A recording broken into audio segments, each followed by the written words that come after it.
അപ്പൊ ബഷീർ ബഷീർ വിഷയത്തിൽ നമ്മുടെ നന്മമരമായിട്ടുള്ള മൂപ്പൻസ് വ്ലോഗിന്റെ ഇരട്ടത്താപ്പിനെയും നിലപാടില്ലായ്മയും ചൂണ്ടിക്കാണിച്ചുകൊണ്ട് നമ്മൾ ഇന്നലെ ഒരു വീഡിയോ ചെയ്തിട്ടുണ്ടായിരുന്നു. ബഷീർ ബഷിയെയും കുടുംബത്തെയും കുറിച്ച് വളരെ മോശമായിട്ടുള്ള പരാമർശങ്ങൾ നടത്തുകയും രണ്ട് സ്ത്രീകളുമായി എങ്ങനെ ബഷീർ ബഷി കിടപ്പറ പങ്കുവെക്കുന്നു എന്ന ചോദ്യങ്ങൾ വരെ ചോദിക്കുകയും ചെയ്ത മൂപ്പൻ പിന്നീട് ബഷീർ ബഷി കേസ് കൊടുക്കാൻ പോകുന്നെന്ന് അറിഞ്ഞപ്പോൾ ഞാൻ നിങ്ങളുടെ കുടുംബത്തെ കുറിച്ച് ഒന്നും പറഞ്ഞിട്ടില്ലല്ലോ എന്നും പറഞ്ഞ് കാല് പിടിക്കാൻ പോയ സംഭവം അതിനെ ചൂണ്ടിക്കാണിച്ചുകൊണ്ടായിരുന്നു നമ്മൾ ഇന്നലെ വീഡിയോ ചെയ്തത്. ഇതിനു മുമ്പും നമ്മൾ മൂപ്പൻസ് വ്ലോഗിനെതിരെ ഒരു വീഡിയോ കൂടി ചെയ്തിട്ടുണ്ടായിരുന്നു. എന്താണത്? രേണു സുധി വിഷയത്തിലുള്ള മൂപ്പനെ മലക്കം മറിച്ച് ബിഗ് ബോസിൽ കയറുന്നത് വരെ രേണുവിനെ വിമർശിച്ചുകൊണ്ടിരുന്ന മൂപ്പൻ രേണു സുധി ബിഗ് ബോസിൽ കയറിയപ്പോൾ നേരെ അങ്ങ് മലക്കം മറിഞ്ഞു. പിന്നെ രേണു സുധി സപ്പോർട്ടറായി. നിങ്ങൾ എന്തിനാണ് ആ സ്ത്രീയെ വ്യക്തിഹത്യ ചെയ്യുന്നത്, നിങ്ങൾ എന്തിനാണ് ആ സ്ത്രീയെ കൂട്ടം ചേർന്ന് ആക്രമിക്കുന്നതെന്ന് പറഞ്ഞുകൊണ്ട് പിന്നെ വീഡിയോസ് ചെയ്യാൻ തുടങ്ങി. ഇതും നമ്മൾ ചൂണ്ടിക്കാണിച്ചുകൊണ്ട് വീഡിയോ ചെയ്തിട്ടുണ്ടായിരുന്നു. എന്നിരുന്നാലും ഈ രണ്ട് വീഡിയോകളിലായി നമ്മൾ ഒരുപാട് ചോദ്യങ്ങൾ മൂപ്പൻസ് വ്ലോഗിനോട് ഉന്നയിച്ച് വെച്ചിട്ടുണ്ടായിരുന്നു. അതിൽ ആദ്യത്തെ ചോദ്യം എന്ന് പറയുന്നത് ബിഗ് ബോസിൽ കയറുടനെ എന്തുകൊണ്ട് രേണു സുധി വിഷയത്തിൽ ഒരു മലക്കം മറിച്ചിലുണ്ടായി? ഇവൻ കല്യാണം എന്ന് പറയുന്ന യൂട്യൂബർ അവർക്കെതിരെ സംസാരിച്ച ആളുകൾക്കെതിരെ സ്ട്രൈക്ക് കൊടുക്കുന്നുണ്ടായിരുന്നു. അതിനെതിരെ മൂപ്പൻ സംസാരിച്ചിട്ടുണ്ടായിരുന്നു. ഇതേ മൂപ്പൻ തന്നെ കുറച്ച് കാലങ്ങൾക്ക് മുമ്പ് ഡാനി സത്യൻ എന്ന് പറഞ്ഞ യൂട്യൂബറുടെ ചാനൽ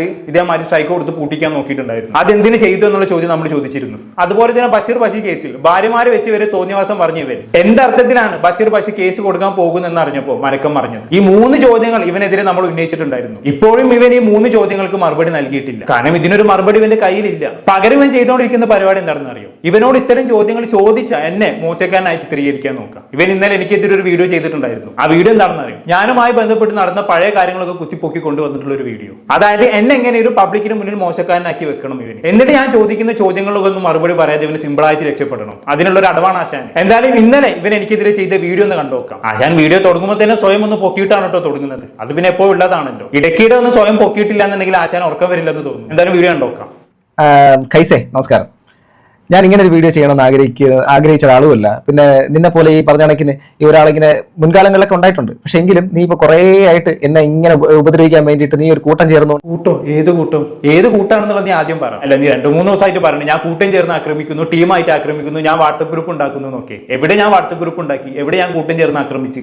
എനിക്ക് ചോദിക്കാനുള്ള ചോദ്യങ്ങൾ നിന്നോടാണെങ്കിലും ആരോടാണെങ്കിലും ഞാൻ ഒറ്റക്കാണ് ചോദിച്ചിട്ടുള്ളത്. ഇനി മുന്നോട്ടും അങ്ങനെ തന്നെയായിരിക്കും കേട്ടോ. ഈ ചുമ്മാ ആളുകളെ മാനിപ്പുലേറ്റ് ചെയ്യല്ലേ മുപ്പ. നീ പറയാനുള്ള കാര്യങ്ങൾ വ്യക്തവും ശക്തവുമായിട്ട് പറ. അല്ലാതെ നട്ടലില്ലാത്തവരെ പോലെ അവിടെ ഇവിടെയും തൊടാതെ സംസാരിക്കല്ലേ. എന്തായാലും നീ ബാക്കി പറ. ചേർന്നുകൊണ്ട് എന്തോ എന്റെ വീഡിയോയിൽ കുറച്ച് റീച്ച് വരുന്നുണ്ട്. അത് യൂട്യൂബിനോട് ചോദിക്കുക എന്താ സംഭവം എന്നുള്ളത്. എനിക്കറിയത്തില്ല. അല്ലെങ്കിൽ എന്നെ കാണുന്ന വ്യൂവേഴ്സിനോട് ചോദിച്ചാൽ മതി. എന്തായിക്കൊണ്ടോ നിന്റെ ഫ്രസ്ട്രേഷൻ അതിന് നീ കണ്ടെത്തിയിരിക്കുന്ന മാർഗം എന്ന് വെച്ചാൽ നിരന്തരമായിട്ട് വ്യക്തിഹത്യയാണ്. നിരന്തര വ്യക്തിഹത്യോ? ഞാൻ ഇവിടെ സുഹൃത്തെ വ്യക്തിഹത്യ നടത്തിയത് ഈ യൂട്യൂബിൽ വന്ന് കാണിക്കുന്ന ഇരട്ടത്താപ്പിനെയും നിലപാടില്ലായ്മയല്ലേ ഞാൻ ചോദ്യം ചെയ്തത്. അതെങ്ങനെയാണ് വ്യക്തിഹത്യയായിട്ട് മാറുന്നത്? എനിക്കത് മനസ്സിലാവുന്നില്ല. ഇതാണ് എന്റെ പ്രശ്നം. മറുപടി ഇല്ലാന്ന് കാണുന്ന സമയത്ത് ചുമ്മാ ആളുകളെ മാനിപ്പുലേറ്റ് ചെയ്യുന്ന രീതിയിൽ ഓരോ നമ്മൾ പറഞ്ഞു വിടും. പിന്നെ അടുത്ത് എന്തോ പറഞ്ഞല്ലോ എന്റെ വീഡിയോക്ക് കുറച്ച് റീച്ച് വരുന്നുണ്ട്, അതൊക്കെയാണ് ഇവന്റെ പ്രശ്നം എന്ന്. നിന്റെ വീഡിയോക്ക് റീച്ച് വന്നാൽ എനിക്കിപ്പോ എന്താ? നിന്റെ വീഡിയോക്ക് റീച്ച് കൂടിയാലും കുറഞ്ഞാലും ലിറ്ററലി എന്നെ ബാധിക്കുന്ന വിഷയമല്ല. നിനക്ക് റീച്ച് കൂടിയാലും കുറഞ്ഞാലും എനിക്കൊരു തേഞ്ഞുമില്ല. ഇതുണ്ടല്ലോ ഞാൻ പറഞ്ഞില്ലേ, ചുമ്മാ ആളുകൾക്ക് മുന്നിൽ അങ്ങ് ഇട്ട് കൊടുക്കാണ്. അയ്യോ എല്ലാവരും എന്നെ ഒറ്റപ്പെടുത്തുന്നേ, എനിക്ക് റീച്ച് കൂടിയെന്ന് എല്ലാവരും എന്നോട് അസൂയാണെന്നും പറഞ്ഞുകൊണ്ട് ആശാൻ സ്വയം തന്നെ അങ്ങ് ടോപ്പാവാണ്. ഇങ്ങനെയാണ് ഈ പറയുന്ന മൂപ്പൻ ഇവനെതിരെ വരുന്ന ചോദ്യങ്ങളൊക്കെ നേരിടുന്നത്. കൃത്യമായ മറുപടി പറയാതെ ഇവനൊരു ഒറ്റപ്പെടൽ സ്ട്രാറ്റജി അങ്ങ് പുറത്തിറക്കും. എന്നെ എല്ലാവരും കൂട്ടം ചേർന്ന് ആക്രമിക്കുകയാണ്, എനിക്ക് റീച്ച് കിട്ടിയെന്ന് എല്ലാവർക്കും അസൂയാണെന്നൊക്കെ പറഞ്ഞുകൊണ്ട്. എന്തായാലും ഇങ്ങനെയൊക്കെ ഒന്ന് സ്വയം ടോപ്പായി ഒരു ഇൻട്രൊഡക്ഷൻ കൊടുത്തു വെച്ചതിന് ശേഷം ഇവരെന്ത് ചെയ്തെന്ന് അറിയോ? പണ്ടൊരു വർഷം മുമ്പ് ഞാനും അതുപോലെ തന്നെ കഴിഞ്ഞ തവണ ബിഗ് ബോസിൽ ഉണ്ടായിരുന്ന സിബിനും തമ്മിലുള്ള ഒരു ഫോൺ സംഭാഷണം ഇവന് പുറത്തു വിട്ട്. ഇതൊക്കെ ഒരു കൊല്ലം മുമ്പേ സംഭവിച്ച കാര്യങ്ങളാണ് കേട്ടോ. ആശാന് ഞാൻ ചോദിക്കുന്ന ചോദ്യങ്ങൾക്കൊന്നും മറുപടി ഇല്ലാത്തത് കൊണ്ട് എന്നെ എങ്ങനെയും കരിവാരി തേക്കണം എന്നുള്ള ഉദ്ദേശം കൊണ്ട് മാത്രം ഇത് കുത്തിപ്പൊക്കി കൊണ്ടുവരുന്നതാണ്. അതായത് ചോദിക്കുന്ന ചോദ്യങ്ങൾക്ക് മറുപടി ഇല്ല എന്ന് കാണുമ്പോൾ ചോദ്യം ചോദിക്കുന്നവനെ മോശക്കാരനായിട്ട് സമൂഹത്തിന് മുന്നിൽ ചിത്രീകരിച്ച് രക്ഷപ്പെടുക. ഇതാണ് മൂപ്പന്റെ സ്ട്രാറ്റജി. എനിവേ ഞാനും സിബിനും തമ്മിലുള്ള ഒരു നീണ്ട വോയിസ് ക്ലിപ്പ് ഈ പറയുന്ന മൂപ്പൻ തന്റെ ചാനലിൽ പ്ലേ ചെയ്യിപ്പിക്കുന്നുണ്ട്. സിബിൻ എന്നോട് വീഡിയോ റിമൂവ് ചെയ്യാൻ പറയുകയും ഞാൻ ചെയ്തോളാം എന്ന് തിരിച്ചു പറയുകയും ചെയ്യുന്ന ഒരു വോയിസ് ആണത്. പക്ഷെ അതിന് പിന്നിലുള്ള കോണ്ടെക്സ്റ്റ് എന്താണെന്നോ അതിന്റെ പിന്നാമ്പുറം എന്താണെന്നോ ഒന്നും മൂപ്പം പറയുന്നില്ല. അങ്ങനെ പറഞ്ഞു കഴിഞ്ഞാണെങ്കിൽ ആളുകളെ മാനിപ്പുലേറ്റ് ചെയ്യാൻ കഴിയുമല്ലോ. അപ്പൊ ചുമ്മാ ഒരു വോയിസ് അങ്ങ് പ്ലേ ചെയ്യിപ്പിച്ച് എന്നിട്ട് എന്നെ മോശക്കാരനായിട്ട് ചിത്രീകരിക്കുക. അങ്ങനെ ഐഡിയ. എനിവേ ആ വോയിസ് ഞാൻ ഇവിടെ പ്ലേ ചെയ്യിപ്പിക്കാം. എന്നിട്ട് അതിനുള്ള മറുപടി ഞാൻ തരാം. അതിനു മുമ്പ് അതിന്റെ കോണ്ടെക്സ്റ്റ് എന്താണെന്നുള്ളത് നിങ്ങളൊന്ന് മനസ്സിലാക്കണം. എന്നാൽ മാത്രമേ ഞാൻ പറയുന്ന കാര്യങ്ങൾ നിങ്ങൾക്ക് മനസ്സിലാകത്തുള്ളൂ. അപ്പൊ ഈ സംഭവം അരങ്ങേറുന്നത് സിബിൻ ബിഗ് ബോസിൽ നിന്നും പുറത്തു വന്ന സമയത്താണ്. അന്ന് തന്നെ സിബിന്റെ മുൻ ഭാര്യയായിട്ടുള്ള ചിഞ്ചു VS എന്ന് പറയുന്ന ഒരു പെണ്ണ് സിബിനെതിരെ ഇൻസ്റ്റാഗ്രാമിൽ ഒരു വീഡിയോ ചെയ്തിട്ടുണ്ടായിരുന്നു. സിബിനിൽ നിന്ന് തനിക്ക് നേരിട്ട അനുഭവങ്ങൾ എന്നുള്ള രീതിയിൽ. ആ വീഡിയോ എനിക്ക് പലരും അയച്ചു തരികയും ഈ വിഷയം പബ്ലിക്കിൽ അഡ്രസ് ചെയ്യണമെന്ന് എന്നോട് ആവശ്യപ്പെടുകയും ചെയ്തു. അതിന്റെ അടിസ്ഥാനത്തിൽ ചിഞ്ചുവിന്റെ ആ വീഡിയോ എടുത്ത് നമ്മൾ റിയാക്ട് ചെയ്തു. അതിന് ഏകദേശം 1 ലക്ഷത്തോളം വ്യൂസ് കയറുകയും ചെയ്തു കേട്ടു. എന്തായാലും ആ വീഡിയോ ഞാൻ ചെയ്തതിന് ശേഷം ചിഞ്ചു എന്നെ പേഴ്സണലി കോൺടാക്ട് ചെയ്യുകയും ഞങ്ങൾ തമ്മിൽ പല കാര്യങ്ങളും സംസാരിക്കുകയും ചെയ്തു. സിബിനുമായിട്ടുള്ള പല കാര്യങ്ങളും ഞാനുമായി പങ്കുവെക്കുകയും ചെയ്തു. എന്തായാലും അങ്ങനെ പോയിക്കൊണ്ടിരിക്കുകയാണ്. ഒരു 2 ദിവസം കഴിഞ്ഞപ്പോൾ ചിഞ്ചു ചെയ്ത വീഡിയോ ഇൻസ്റ്റാഗ്രാമിൽ നിന്ന് അങ്ങ് അപ്രത്യക്ഷമായി, റിമൂവ് ആയി. ഇത് കണ്ടിട്ട് ഞാൻ ചിഞ്ചുവിനോട് ചോദിച്ചു ചെയ്ത വീഡിയോ എവിടെ പോയി എന്ന്. അപ്പൊ അന്നേരം ചിഞ്ചു പറഞ്ഞു സിബിൻ എന്നെ കൊണ്ട് ഭീഷണിപ്പെടുത്തി ആ വീഡിയോ റിമൂവ് ചെയ്യിപ്പിച്ചു. നിങ്ങൾ കാണുന്ന പോലെ ഒന്നും അല്ല സിബിൻ, സ്വന്തം കാര്യം നേടാൻ വേണ്ടി എന്തും ചെയ്യും. ചിലപ്പോൾ നിങ്ങളെ കോൺടാക്ട് റിയാക്ട് ചെയ്യാൻ സാധ്യതയുണ്ട്, കരുതിയിരുന്നു എന്നുള്ള രീതിയിൽ എന്നോട് ചിഞ്ചു സംസാരിച്ചു. ആ സമയത്ത് സിബിന് കൈയൊക്കെ മുറിച്ചിരിക്കുന്ന പല ഫോട്ടോസും ചിഞ്ചു എനിക്ക് അയച്ചു തന്നിട്ടുണ്ടായിരുന്നു. അത് ഞാനിവിടെ കാണിക്കുന്നില്ല, കാരണം അത് യൂട്യൂബിൽ നിന്ന് കമ്മ്യൂണിറ്റി ഗൈഡ് ലൈനെതിരാണ്. എനിവേ ചിഞ്ചു അങ്ങനെ ഒരു വാണിംഗ് തന്ന സമയത്ത് എനിക്ക് വേണമെങ്കിൽ ഇങ്ങനെ ചിന്തിക്കാമായിരുന്നു, സിബിൻ എന്നെ വിളിക്കുമല്ലേ, എന്തായാലും വിളിക്കും, അങ്ങനെയാണെങ്കിൽ ഇപ്പൊ തന്നെ വീഡിയോ റിമൂവ് ചെയ്തേക്കാം, എന്തിനാണ് വേണ്ടാത്ത പാരൊക്കെ തലയിൽ എടുത്ത് വെക്കുന്നത് എന്ന് വേണമെങ്കിൽ എനിക്ക് അപ്പൊ ചിന്തിക്കാം. അത് വിചാരിച്ചിട്ട് എനിക്ക് അപ്പം വേണമെങ്കിൽ വീഡിയോ റിമൂവ് ചെയ്യാമായിരുന്നു. പക്ഷെ ഞാനത് ചെയ്തില്ല, എന്തായാലും വീഡിയോ ചെയ്തു. ഇനി വരുന്നിടത്ത് വെച്ച് കാണുന്ന ഒരു മൈൻഡ്സെറ്റിൽ ഞാൻ അവിടെ ഇരുന്നു. അങ്ങനെ ചിഞ്ചുവിനോടുള്ള സംസാരം കഴിഞ്ഞ് പിറ്റേ ദിവസം ഉണ്ട് ഒരു അൺനോൺ നമ്പറിൽ നിന്ന് എനിക്കൊരു കോൾ വരുന്നു. ട്രൂ കോളറിൽ ഞാൻ നോക്കിയപ്പോൾ DJ സിബിൻ എന്ന പേര് കാണിക്കുന്നു. അപ്പൊ തന്നെ എനിക്ക് മനസ്സിലായി വീഡിയോ റിമൂവ് ചെയ്യിപ്പിക്കാൻ വേണ്ടി വിളിക്കുന്നതാണെന്നുള്ളത്. അത് മനസ്സിലാക്കിയിട്ട് എന്നാണ് എനിക്ക് എന്തോ കോൾ അറ്റൻഡ് ചെയ്യാൻ തോന്നിയില്ല. ഞാൻ കോൾ അറ്റൻഡ് ചെയ്യാണ്ട് അവിടെ വിട്ടു. സിബിൻ വിളിച്ചു കഴിഞ്ഞാൽ തൊട്ട് പിന്നാലെ ഉണ്ട് ഈ മൂപ്പനും വിളിക്കുന്നു. അപ്പൊ എനിക്ക് മനസ്സിലായി സിബിന് വേണ്ടി വക്കാലത്ത് പറയാൻ വേണ്ടി മൂപ്പൻ വിളിക്കുന്നതാണെന്നുള്ളത്. ഞാൻ മൂപ്പിന്റെ കോളും അറ്റൻഡ് ചെയ്തില്ല, അതങ്ങനെ വിട്ട്. അങ്ങനെ കുറച്ച് ദിവസങ്ങൾ കടന്നുപോയി. ഒരു ദിവസം ഉണ്ട് ഞാൻ ജോലി ചെയ്യുന്ന സ്ഥാപനത്തിലേക്ക് ഒരു കോൾ വരുന്നു. ഈ സിബിനാണ് വിളിക്കുന്നത്. എന്നിട്ട് അവിടുത്തെ റിസപ്ഷനിസ്റ്റിനോട് പറയാണ് കൈസല്ലേ, കൈസിന് ഫോൺ കൊടുക്ക് എന്നുള്ള രീതിയിലുള്ള ഒരു സംസാരം സംസാരിച്ചു. അതവർ എന്നോട് വന്ന് പറയുകയും ചെയ്തു. അതിനുശേഷം പിന്നീട് എന്റെ സ്ഥാപനത്തിലേക്ക് തുരുതുര പല നമ്പറിൽ നിന്നും കോളുകൾ വരാൻ തുടങ്ങി. എന്നിട്ട് ഫോൺ എടുക്കുമ്പോൾ അവർ പറയുന്ന കാര്യങ്ങൾ എന്തൊക്കെയാണ്, കൈസി ജോലി ചെയ്യുന്ന സ്ഥാപനമല്ലേ, ഞാൻ അമേരിക്കയിൽ നിന്ന് വിളിക്കുകയാണ്, എന്റെ മോൾക്കെതിരെ കൈസി വീഡിയോ ചെയ്തു, ഞങ്ങൾക്ക് പുറത്തിറങ്ങി നടക്കാൻ പറ്റുന്നില്ല, ഞങ്ങൾക്ക് നഷ്ടപരിഹാരം കിട്ടണം എന്നൊക്കെ പറഞ്ഞ് ഓരോന്ന് കോളുകൾ വരാൻ തുടങ്ങി. ഇതൊക്കെ കേട്ട് എന്താന്ന് അറിയാണ്ട് ഞാൻ തന്നെ ഞെട്ടിപ്പോയി. എന്റെ സ്ഥാപനത്തിലേക്ക് മാത്രമല്ല എന്റെ മാനേജറിന്റെ നമ്പറിലേക്കും കോളുകൾ വരാൻ തുടങ്ങി. അപ്പൊ എന്താണ് സംഭവം, സിബിന്റെ ഏതോ കസിനോ ബ്രദർ എങ്ങാനും സൈബർ സെല്ലിൽ വർക്ക് ചെയ്യുന്നുണ്ട്. അപ്പൊ അവരുടെ സഹായത്തോടെ ഞാൻ നിൽക്കുന്ന ലൊക്കേഷൻ ട്രേസ് ചെയ്തിട്ട് എന്റെ സ്ഥാപനത്തിന്റെ നമ്പർ എടുത്ത് വിളിച്ചതാണ് സംഭവം. എനിവേ ഇത്രയൊക്കെ ആയപ്പോൾ മാനേജർ എന്താക്കി എന്നെ റൂമിലേക്ക് വിളിപ്പിച്ചു. നിന്റെ പേരിൽ ഒരുപാട് കോളുകൾ വരുന്നുണ്ട്, ഇനി ഇത് ആവർത്തിക്കപ്പെടുകയാണെങ്കിൽ ഞങ്ങൾ മുകളിലേക്ക് റിപ്പോർട്ട് ചെയ്യും, ഞങ്ങൾ നിനക്കെതിരെ ആക്ഷൻ എടുക്കുമെന്നുള്ള രീതി. സ്വാഭാവികമായിട്ടും അപ്പോഴുള്ള എന്റെ മാനസികാവസ്ഥ എന്തായിരിക്കും എന്നുള്ളത് നിങ്ങൾക്ക് ഊഹിക്കാവുന്നതേ ഉള്ളൂ. നിങ്ങൾക്ക് ഊഹിക്കാവുന്നതിൽ അപ്പുറമാണെന്ന് വേണമെങ്കിൽ പറയേണ്ടി വരും. അന്നേരം എന്റെ കൂടെയുള്ള കൊളീഗ്സും എന്നോട് പറഞ്ഞത്, നീ അവനെ തിരിച്ചു വിളിക്ക്, അവന് വേണ്ടത് എന്താണെന്ന് വെച്ചാൽ ചെയ്തു കൊടുക്ക്, ഈ വിഷയം ഇവിടെ അവസാനിപ്പിക്കും, വെറുതെ എന്തിനാണ് മസിൽ പിടിച്ചുള്ള ജോലി കളയുന്നത് എന്നുള്ള രീതിയിൽ. അങ്ങനെ അവരുടെ നിർബന്ധത്തിന് വഴങ്ങിയോ എന്റെ ജോലി തെറുക്കുന്ന ഒരു പ്രശ്നമായതുകൊണ്ടും ഞാൻ സിബിനെ എന്താക്കി തിരിച്ചു വിളിച്ചു. ആ തിരിച്ചു വിളിച്ചതിന്റെ ഫോൺ സംഭാഷണമാണ് ഇപ്പം മൂപ്പം പുറത്തു വിട്ടിട്ടുള്ളത്. എനിക്കെതിരെ കേസ് കൊടുക്കാൻ പോവാണെന്ന് പറഞ്ഞാണെങ്കിൽ ഞാനത് പുട്ടുപോലെ ഹാൻഡിൽ ചെയ്യും, എനിക്കതൊരു വിഷയമേ അല്ല. കാരണം ഞാൻ ആർക്കെതിരും എവിടെയും മോശമായിട്ട് സംസാരിച്ചിട്ടില്ല. അതുകൊണ്ട് തന്നെ എനിക്കെതിരെ കൊടുക്കുന്ന കേസുകളൊന്നും നിലനിൽക്കാൻ പോകുന്നില്ല എന്ന് എനിക്ക് 100% ഉറപ്പുണ്ട്. പിന്നെ എന്നെ വീട്ടിൽ കയറി തല്ലെന്ന് പറഞ്ഞാൽ പോലും ഇനി എന്റെ വീട്ടിലേക്ക് പോരുന്ന ഞാൻ പറയാറുള്ളത്. എനിക്ക് അങ്ങനത്തെ ഒരുപാട് ഭീഷണി കോളുകൾ വന്നിട്ടുമുണ്ട്. ഈ ഒരു ഫീൽഡിൽ നിൽക്കുന്ന സമയത്ത് നിങ്ങൾ ഓൺലൈനിൽ കാണുന്ന പോലെയല്ല കാര്യങ്ങൾ, ഓഫ്ലൈനിൽ നമുക്ക് ഒരുപാട് പ്രശ്നങ്ങൾ നേരിടേണ്ടി വരും. ഇതൊക്കെ തരണം ചെയ്തിട്ടാണ് നമ്മൾ ഓൺലൈനിൽ ഓരോ വീഡിയോകൾ ചെയ്തുകൊണ്ടിരിക്കുന്നത്. നിങ്ങൾ വിചാരിക്കുന്ന പോലെ എളുപ്പമല്ല ഒരു റിയാക്ഷൻ ബ്ലോഗ് ചെയ്യുക എന്ന് പറയുന്നത്, ഭയങ്കര പാടായിട്ടുള്ള കാര്യമാണ്. അപ്പൊ എനിക്കെതിരെ കേസ് കൊടുക്കാന്ന് പറഞ്ഞാലും വീട്ടിൽ കയറി തല്ലുമെന്ന് പറഞ്ഞാൽ പോലും എനിക്കൊരു വിഷയമില്ല, ഞാൻ അതിൽ വീണു പോകത്തുമില്ല. പക്ഷെ എന്റെ സ്ഥാപനത്തിൽ കയറി കളിക്കുന്നൊക്കെ പറഞ്ഞു കഴിഞ്ഞാണെങ്കിൽ അത് ഔട്ട് ഓഫ് കോണ്ടെക്സ്റ്റ് എത്തി കാര്യങ്ങൾ. ഞാൻ പറഞ്ഞത് നിങ്ങൾക്ക് മനസ്സിലായി കാണുമെന്ന് വിചാരിക്കുന്നു. എനിവേ ഇനി ഞാനും സിബിനും തമ്മിലുള്ള ഫോൺ സംഭാഷണം ഞങ്ങൾക്കൊന്ന് കേൾപ്പിച്ചു തരാം. മൂപ്പം പുറത്ത് വിട്ട ഫോൺ സംഭാഷണം, മൂപ്പം നീണ്ടൊരു ഫോൺ സംഭാഷണമാണ് പുറത്ത് വിട്ടത്. അതിൽ പല കാര്യങ്ങളും ഞങ്ങൾ ചർച്ച ചെയ്യുന്നുണ്ട്. ഈ ആൽബിൻ അപ്സര വിഷയമൊക്കെ ചർച്ച ചെയ്യുന്നുണ്ട്. ഞാൻ അതിലേക്കൊന്നും കടക്കുന്നില്ല, കാരണം അത് പറയുകയാണെങ്കിൽ കുറെ പറയാനുണ്ടാവും. നമുക്ക് ഈ കോണ്ടെക്സ്റ്റിലുള്ള കാര്യങ്ങൾ വെച്ച് മാത്രം സംസാരിക്കാം. എന്തായാലും നമുക്കൊന്ന് കണ്ടുനോക്കാം. അപ്പൊ കേസ് ഞാനിപ്പോ എന്താ ചെയ്യാൻ പോകണമെന്ന് വെച്ചാൽ, ഞാൻ നിന്റെ സ്ഥാപനത്തിലേക്ക് ഞാൻ പോലീസിനെ വിടും. ഇത് കേസ് വലിയ കേസൊന്നും ആക്കാൻ എനിക്ക് പറ്റൂല, പക്ഷെ എന്നാലും അവരെ ഞാൻ ഒരു 3 വർഷം ഞാൻ പോലീസിനെ കയറ്റി ഇറക്കും. നിനക്ക് ഇത് സോൾവ് ചെയ്യണമെങ്കിൽ നീ ആ വീഡിയോ മുതൽ അങ്ങ് ഡിലീറ്റ് ചെയ്ത് കളഞ്ഞേക്ക്. എന്നെ വെച്ച് നീ ഉണ്ടാക്കിയ കണ്ടന്റ് നീ അങ്ങ് ഡിലീറ്റ് ചെയ്തേക്ക്. എന്നാൽ ഞാൻ ഈ കേസ് ഇവിടെ വിടാം. ഇല്ലെങ്കിൽ കേസ് ഞാൻ ഇത് പോലീസ് നിയമപരമായിട്ട് ഞാൻ നേരിടും. ഒന്ന് എനിക്ക് എങ്ങനെയൊക്കെ ഡിഫമേഷൻ കൊടുക്കാൻ പറ്റും അങ്ങനെയൊക്കെ ഡിഫമേഷൻ കൊടുക്കും.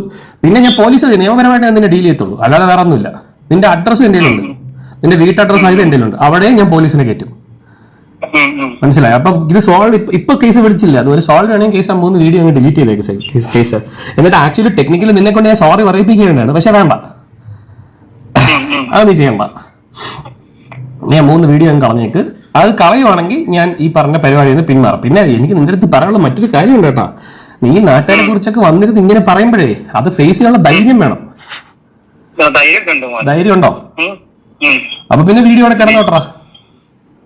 നീ ഇപ്പൊ എന്നെ വിളിച്ച പിന്നെ നിനക്ക് ധൈര്യം ഉണ്ടെങ്കിൽ, എന്നെ വിളിച്ചാൽ നിനക്ക് ധൈര്യം ഉണ്ടെങ്കിൽ എന്റെ കേസ് ഞാൻ നിനക്ക് മാത്രമേ നീ 3 വീഡിയോ, അതായത് എന്റെ ഫാമിലിനെ വെച്ച് നീ ചെയ്ത വീഡിയോ, പൂജയുടെ കേസ് പറഞ്ഞുള്ള വീഡിയോ, ഇപ്പൊ നീ ഇട്ട അപ്സരയുടെ വീഡിയോ, ഈ 3 വീഡിയോ നീ ഡിലീറ്റ് ചെയ്യണം. എങ്കിൽ ഞാൻ മിണ്ടാണ്ടിരിക്കും. ഇല്ലെങ്കിൽ നീ എന്നെ ഓൺലൈനിൽ ഉപദ്രവിക്കുകയാണെങ്കിൽ ഞാൻ നിന്നെ ഓഫ്ലൈനിൽ ഉപദ്രവിക്കും. നിന്റെ സ്ഥാപനത്തിൽ ഇനി ഞാൻ മാത്രമല്ല പലരും വിളിക്കും. ഒലീവിയ ഡിസൈൻസിനെ കുറിച്ച് നീ ചെയ്ത വീഡിയോ ഇല്ല, അവർ എത്ര വലിയ ആൾക്കാരാണെന്ന് നിനക്കറിയാവോ? അവരും വരും, ഞാൻ അവരുടെ കൂടെ നിൽക്കും. ഓക്കെ, എന്റെ പ്രശ്നമില്ല. ഞാൻ 3 വീഡിയോ അങ്ങ് ഡിലീറ്റ് ചെയ്തേക്ക്. 3 വീഡിയോ ഉണ്ട് എന്റെ ഫാമിലിയുടെ, ഇത് എന്നെ കുറിച്ചുള്ള എല്ലാ കണ്ടന്റും ഡിലീറ്റ് ചെയ്തേക്ക്. ഓക്കെ, ശരി. ഓക്കെ, ഇതാണ് വോയിസ് ക്ലിപ്പ്. ആ സമയത്ത് എന്നെ സംബന്ധിച്ചിടത്തോളം എന്റെ മുന്നിൽ ആകെ 2 ഓപ്ഷൻ ഉണ്ടായിരുന്നുള്ളൂ. ഒന്നെങ്കിൽ സിബിന്റെ ഈ ഭീഷണിക്ക് വഴങ്ങി കൊടുക്കുക, അല്ലെങ്കിൽ ബലം പിടിച്ച് നിൽക്കുക. അങ്ങനെ ബലം പിടിച്ച് നിൽക്കുകയാണെങ്കിൽ എന്റെ ജോലി നഷ്ടപ്പെടും. സ്വാഭാവികമായിട്ടും അവിടെ നിർബന്ധിതപൂർവ്വം ഞാൻ ഫസ്റ്റ് ചോയ്സ് ചൂസ് ചെയ്യുകയായിരുന്നു. ഞാൻ നേരത്തെ പറഞ്ഞല്ലോ, എനിക്കെതിരെ കേസ് വന്നാൽ ഞാനത് പൊട്ടുപോലെ ഹാൻഡിൽ ചെയ്യും. എന്നെ വീട്ടിൽ കയറി തല്ലെന്ന് പറഞ്ഞാലും എനിക്ക് യാതൊരു കുഴപ്പമില്ല. ഇത് രണ്ടും എന്നെ മാത്രം ബാധിക്കുന്ന വിഷയങ്ങളാണ്. പക്ഷെ സ്ഥാപനത്തിൽ കയറി കളിക്കാന്ന് പറയുമ്പോൾ അത് എന്നെ മാത്രം ബാധിക്കുന്ന വിഷയമല്ല, അത് ആ സ്ഥാപനവുമായി ബന്ധപ്പെട്ട് കിടക്കുന്ന ആളുകളെയും കൂടി ബാധിക്കുന്ന വിഷയമാണ്. സ്വാഭാവികമായിട്ടും അവരുടെ പല കാര്യങ്ങൾക്കും നമ്മൾ വഴങ്ങി കൊടുക്കേണ്ടി വരും. മാത്രമല്ല എനിക്ക് ആ സ്ഥാപനത്തിനോട് ഒരു കൂറുണ്ട്. ഞാൻ 6-8 കൊല്ലമായിട്ട് ഞാൻ ജോലി ചെയ്യുന്ന സ്ഥാപനമാണ്. ആ സ്ഥാപനത്തിലേക്ക് ഞാൻ കാരണം പോലീസുകാർ കയറി ഇറങ്ങുക പറഞ്ഞാണെങ്കിൽ അങ്ങനെ ഒരു ചീത്തപ്പേര് ആ സ്ഥാപനത്തിൽ ഉണ്ടാക്കാനും ഞാൻ ആഗ്രഹിക്കുന്നില്ല. ഇതെല്ലാം ചിന്തിച്ചുകൊണ്ടാണ് അന്ന് ഞാൻ ആ വീഡിയോ റിമൂവ് ചെയ്തത്. പക്ഷേ ഈ കാര്യം ഒന്നും മൂപ്പം പറയുന്നില്ല കേട്ടോ. ആശാൻ അറ്റുമൂലം കൂട്ടിച്ചേർത്ത് 4 വോയിസ് ക്ലിപ്പ് അങ്ങിട്ട് കണ്ടില്ലേ കഴിച്ച് സിബിന്റെ കാല് പിടിക്കുന്നത്. ഈ ഇവനാണ് അപ്പുറത്ത് വന്ന് നട്ടലിനെ കുറിച്ച് സംസാരിക്കുന്നതെന്നൊക്കെ. ഇവിടെ ആക്ച്വലി സിബിൻ എന്നെ മാത്രമല്ല കേട്ടോ ഭീഷണിപ്പെടുത്തിയത്. ഈ ചിന്നു സിബിൻ വിഷയവുമായി ബന്ധപ്പെട്ട് ഡാനി സത്യനും അതിൽ വ്ളോഗ്സും ഒക്കെ വീഡിയോ ചെയ്തിട്ടുണ്ടായിരുന്നു. അതിൽ ഡാനി സത്യനെ വീട്ടിൽ പോയി അവനെ ഭീഷണിപ്പെടുത്തി വീഡിയോ റിമൂവ് ചെയ്യിപ്പിച്ചു എന്നൊക്കെയാണ് പറയപ്പെടുന്നത്. അന്ന് സിബിന്റെ കൂടെ മൂപ്പരും ഉണ്ടായിരുന്നു എന്നും പറയുന്നുണ്ട്. അതിനെക്കുറിച്ച് ഡാനി സത്യൻ തന്നെ പറഞ്ഞിട്ടുണ്ടായിരുന്നു. ഞാൻ വേണമെങ്കിൽ അതിലെ ചെറിയൊരു ഭാഗം പ്ലേ ചെയ്യിപ്പിക്കാം. നിങ്ങളൊക്കെ ചെയ്ത ദ്രോഹങ്ങളും കാര്യങ്ങളും ഒന്നും അങ്ങനെ പെട്ടെന്നൊന്നും മറക്കാൻ പറ്റത്തില്ല. അവർ തന്നെ പറഞ്ഞിട്ടുണ്ട്, കരഞ്ഞു പറഞ്ഞിട്ടുള്ള കാര്യങ്ങൾ. ഇടയ്ക്കൊക്കെ നിന്നെയൊക്കെ ഒന്ന് ഓർമ്മിപ്പിക്കുന്നത് നല്ലതാണെന്ന് തോന്നി. കാരണം എന്താണെന്നറിയാമോ, നിങ്ങളുടെ ഒന്നും വീട്ടുകാരെ ആരുടെയും മുന്നിൽ തല കുനിച്ചോ കരഞ്ഞിട്ടോ ഒന്നുമല്ല. അങ്ങനെ ഉണ്ടായാലേ നിനക്കൊക്കെ അതിൻ്റെ വേദന അറിയത്തുള്ളൂ. നിനക്ക് സംസാരിച്ച് തീർക്കണമെങ്കിൽ നീ എന്നെ നേരിട്ട് വിളി. ഇടയ്ക്കാരും നിൽക്കേണ്ട, അതാ വേണ്ടത്. എൻ്റെ നമ്പർ ചോദിച്ചാൽ ആരാണെങ്കിലും തരും, മനസ്സിലായോ? അപ്പം എന്താ പറയാ, നന്മമരം കളിക്കാനാണെങ്കിൽ ഇതാണ് യഥാർത്ഥ നന്മമരം. ഇപ്പം ആ കണ്ണീന്ന് വീഴുന്ന കണ്ണീര് നമുക്കങ്ങനെ മറക്കാൻ പറ്റത്തൊന്നുമില്ല, നിങ്ങൾ ചെയ്ത ഓരോ കാര്യങ്ങളൊക്കെ. അതുകൊണ്ട് വിമർശിക്കേണ്ടടുത്ത് ഇനിയും വിമർശിക്കും. അപ്പം ഇതാണ് എൻ്റെ നിലപാട്, മനസ്സിലായോ? Love you all.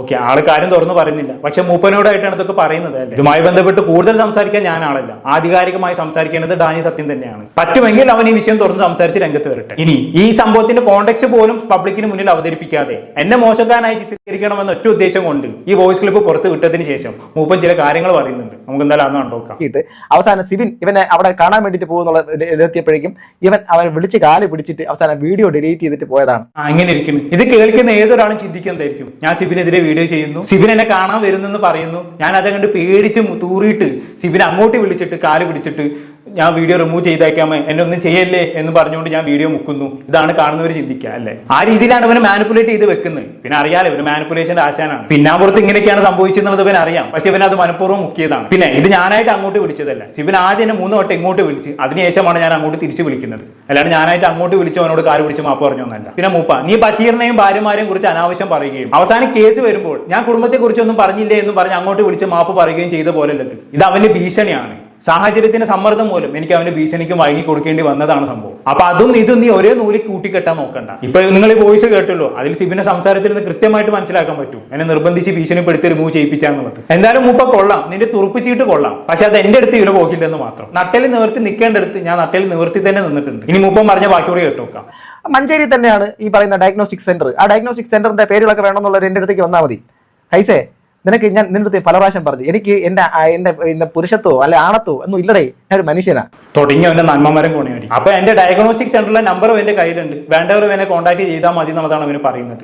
ലേശ ഉളുപ്പ് കാണും മൂപ്പ. ഒരാളോട് പേഴ്സണൽ ക്രെഡിറ്റ് ഉണ്ടെന്ന് വിചാരിച്ച് അയാൾ ജോലി ചെയ്യുന്ന സ്ഥാപനത്തിന്റെ ഡീറ്റെയിൽസ് പുറത്ത് വിടാന്നൊക്കെ പറഞ്ഞാണെങ്കിൽ നീയൊക്കെ പിന്നെ എവിടുത്തെ നന്മമരാണ് മൂപ്പ. നിന്നെ പോലുള്ള നന്മമരങ്ങൾ ഇതൊക്കെ ചെയ്യാൻ പാടുണ്ടോ? ഇതൊക്കെ ചെയ്യുന്ന വല്ല ഷാജി കാണുന്നുണ്ടെങ്കിൽ പിന്നെ പോട്ടെന്ന് വെക്കാം. നിന്നെ പോലുള്ള ഓരോരുത്തർമാർ ഇങ്ങനെയൊക്കെ ചെയ്യാന്ന് പറഞ്ഞാൽ വളരെ മോശമാണ്. നീ നിന്റെ നന്മമര ഇമേജ് ഇങ്ങനെ കളഞ്ഞു കുളിക്കാനല്ലോ മൂപ്പ. അല്ലെങ്കിലും അങ്ങനെയാണ്, എത്ര പുറമേ നന്മമരം കളിച്ചാലും ഇടയ്ക്കിടെ ഇങ്ങനെ ഉള്ളിലുള്ള സംഭവങ്ങൾ പുറത്തു വന്നുകൊണ്ടേയിരിക്കും. ഇപ്പൊ തന്നെ കുറെ പുറത്തു വന്ന് കഴിഞ്ഞല്ലോ. ഇനിയും ഒരുപാട് കാര്യങ്ങൾ അവന് കുത്തിപ്പൊക്കി കൊണ്ടുവരുന്നുണ്ട് കേട്ടോ. പണ്ട് ജാസ്മിനും ഞാനും അസ്ലമാനും തമ്മിലുള്ള ഒരു വിഷയം ഉണ്ടായിരുന്നല്ലോ, അതൊക്കെ സോഷ്യൽ മീഡിയയിൽ ചർച്ച കഴിഞ്ഞാൽ അതിന്റെ നീര് പിഴിഞ്ഞെടുത്ത സംഭവമാണ്. അതിലുള്ള ഞാനും അസ്ലമാനുള്ള സംഭാഷണങ്ങളുടെ ആശാൻ കുത്തിപ്പൊക്കി കൊണ്ടുവന്നിട്ട് കണ്ടില്ലേ ഇവന്റെ തനി ഗുണം എന്നൊക്കെ പറഞ്ഞ് പ്രസംഗിക്കുന്നത്. അതുപോലെ തന്നെ വിവി ഹിയർ എനിക്കെതിരെ ഒരു വ്യാജ ആരോപണം ഉന്നയിച്ചിട്ടുണ്ടായിരുന്നു. അതിന് അന്ന് തന്നെ ഞാൻ മറുപടി കൊടുത്തതാണ്. അതുകൊണ്ട് ആശാൻ കുത്തിപ്പൊക്കി കൊണ്ടുവന്നിട്ടുണ്ട്. പിന്നെ എന്നെ കുറിച്ച് ഞാൻ പോലും അറിയാതെ ആരൊക്കെ അവിടെ എവിടെയും സംസാരിച്ച് വെച്ച കാര്യങ്ങളൊക്കെ ഉണ്ട് ആശാൻ കുത്തിപ്പൊക്കി കൊണ്ടുവന്നിട്ട് ഇതാണ് ഇവന്റെ തനി ഗുണം, കണ്ടില്ലേ ഇവൻ ഇങ്ങനെ എന്നൊക്കെ പറഞ്ഞ് ആശാൻ പ്രസംഗിക്കുന്നത്. ഇതിനൊക്കെ എന്ത് മറുപടി അറിയാനാ? ചോദിക്കുന്ന ചോദ്യങ്ങൾക്ക് മറുപടി ഇല്ലാന്ന് കാണുമ്പോൾ ആശാൻ ചെയ്ത പരിപാടിയാണ് പഴയ സംഭവങ്ങളൊക്കെ കുത്തിപ്പൊക്കി കൊണ്ടുവന്നിരിക്കുന്നത്. ലേശം ഉളുപ്പ് മനുഷ്യ. ഇതാണ് ഞാൻ നേരത്തെ പറഞ്ഞത്, ചോദിക്കുന്ന ചോദ്യങ്ങൾക്ക് മറുപടി ഇല്ലാന്ന് കാണുമ്പോൾ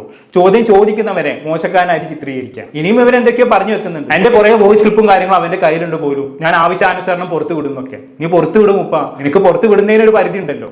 കാരണം ഞാൻ മോശമായിട്ട് ഒന്നും ചെയ്തിട്ടില്ല. അതുകൊണ്ട് തന്നെ എനിക്ക് ധൈര്യമായിട്ട് നിന്നെ വെല്ലുവിളിക്കാൻ പറ്റും. നീ പുറത്ത് വിടേണ്ട കാര്യങ്ങൾ നീ പുറത്ത് വിടും, അതിനുള്ള ഓരോന്നിനുള്ള മറുപടി ഞാൻ തരാം. പക്ഷെ അതിന്റെ കൂട്ടത്തിൽ ഞാൻ ചോദിക്കുന്ന ചോദ്യങ്ങൾക്ക് നീ മറുപടി പറയണം. നിനക്കതിന് പറ്റുമോ മൂപ്പ? നിന്നെ കൊണ്ട് പറ്റില്ല. ഞാൻ ഇപ്പോഴും സ്റ്റിൽ നിന്നോട് 3 ചോദ്യങ്ങളാണ് ചോദിക്കുന്നത്. എന്തിന് രേണുസുതി വിഷയത്തിൽ നീ മലക്കം പറഞ്ഞു? 2, ബഷീർ ബഷിയുടെ ഭാര്യമാരെ കുറിച്ച് നീ എന്തിന് അനാവശ്യം പറഞ്ഞു? അതേ നീ എന്നെ ഒന്നും പറഞ്ഞിട്ടില്ല എന്ന് പറഞ്ഞു ബഷീർ ബഷിയോട് മാപ്പ് പറയാൻ പോയി. 3, ഡാനി സത്യന്റെ ചാനലിൽ നീ എന്തിന് സ്ട്രൈക്ക് കൊടുത്തു? നിനക്ക് ഇപ്പോഴും ഇതിന് മറുപടി ഇല്ല. നീ ഇപ്പോഴും കിടന്നുരുളാണ്. എന്തായാലും ഷിബിനുമായി ബന്ധപ്പെട്ടുള്ള വിഷയം എല്ലാവരും അറിയണമെന്ന് ഞാൻ മനസ്സുകൊണ്ട് ആഗ്രഹിച്ചിട്ടുണ്ടായിരുന്നു. ഇപ്പൊ എന്തായാലും അറിഞ്ഞല്ലോ, നല്ല കാര്യം. എനിവേ, ഇനി ഇത് കാരണം സിബിൻ എന്റെ സ്ഥാപനത്തിലേക്ക് വിളിക്കുമോ, ഭീഷണിപ്പെടുത്തുമോ എന്നൊന്നും എനിക്കറിയില്ല. ചിലപ്പോൾ ഈ വീഡിയോ റിമൂവ് ചെയ്യപ്പെട്ടേക്കാം. അങ്ങനെ റിമൂവ് ചെയ്യപ്പെട്ടിട്ടുണ്ടെങ്കിൽ അതിനർത്ഥം ഞാൻ പേടിച്ച് റിമൂവ് ചെയ്തതല്ലേ കേട്ടോ. ഞാൻ ജോലി ചെയ്യുന്ന സ്ഥാപനത്തിൽ നിന്ന് റിമൂവ് ചെയ്യാൻ ആവശ്യപ്പെട്ട് കഴിഞ്ഞാണെങ്കിൽ എനിക്കത് ചെയ്തേ ഒക്കത്തുള്ളൂ. എന്റെ അവസ്ഥ നിങ്ങൾക്ക് മനസ്സിലായി കാണുമെന്ന് വിചാരിക്കുന്നു. അപ്പൊ ഇത്രയൊക്കെ എനിക്ക് ഇതിന് പറയാനുള്ളൂ. കൂടുതലൊന്നും ഞാൻ പറയുന്നില്ല. എന്താണ് കേട്ട് നിങ്ങൾക്ക് തോന്നുന്നത് താഴെ കമന്റ് ബോക്സിൽ രേഖപ്പെടുത്തുമല്ലോ. അടുത്ത ടോപ്പിക്കുമായി വീണ്ടും കാണാം.